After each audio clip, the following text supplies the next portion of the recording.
X plus 1/x is equal 15 అయితే ఈ ఎక్స్ప్రెషన్కి value కావాలి.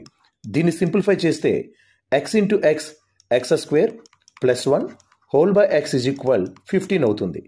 ఇప్పుడు ఇక్కడున్న ఎక్స్ని ఇక్కడ పంపిస్తే అప్పుడు అది x square plus 1 is equal 15xగా మారుతుంది.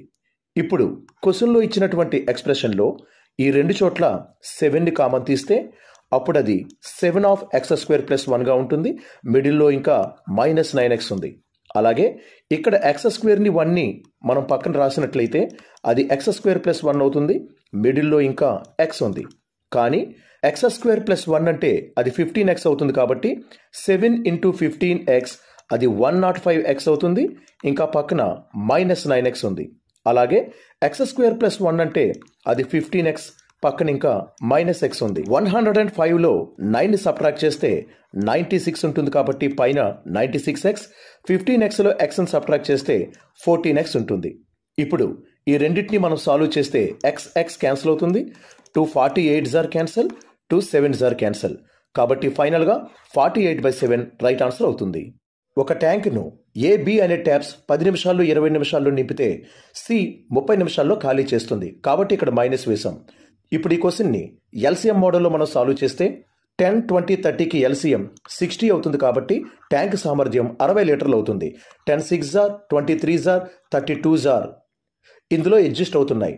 ఒక నిమిషానికి 3 కలిపి చేసే మొత్తం పని చూస్తే 6 + 3 9, 9 - 2 7 అంటే ఒక నిమిషానికి 7 లీటర్ల నీరు ట్యాంకులో చేరుతుంది.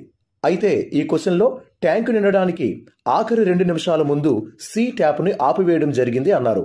అంటే ఆఖరి 2 నిమిషాల పాటు AB కలిపి మాత్రమే పనిచేశాయి. AB 2 కలిపి ఒక నిమిషానికి 9 లీటర్ల చొప్పున ఈ 2 నిమిషాల్లో 9 18 లీటర్ల నీటిని ఈ ట్యాంకులో నింపుతుంది. కాబట్టి 60లో 18 తీసేగా ఇంకా మిగిలినటువంటి ఈ 42 లీటర్ల నీటిని ABC 3 కలిపి నిమిషానికి 7 లీటర్ల చొప్పున 6 నిమిషాల కాలంలో నింపుతాయి.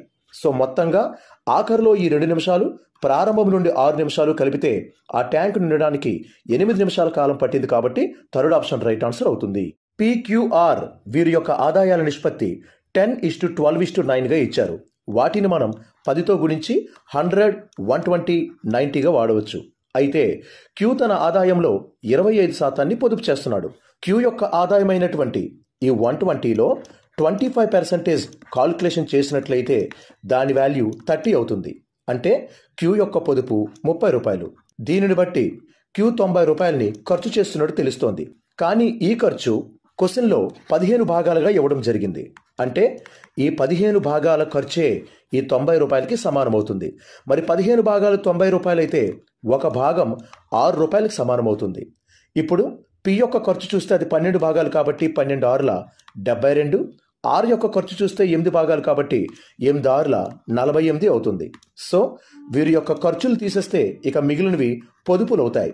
సో వీరందరి యొక్క పొదుపుల నిష్పత్తి 28:30:42 అవుతుంది. దాన్ని సింప్లిఫై చేస్తే 14:15:21 ఈ ప్రశ్నకు సరైన సమాధానం అవుతుంది.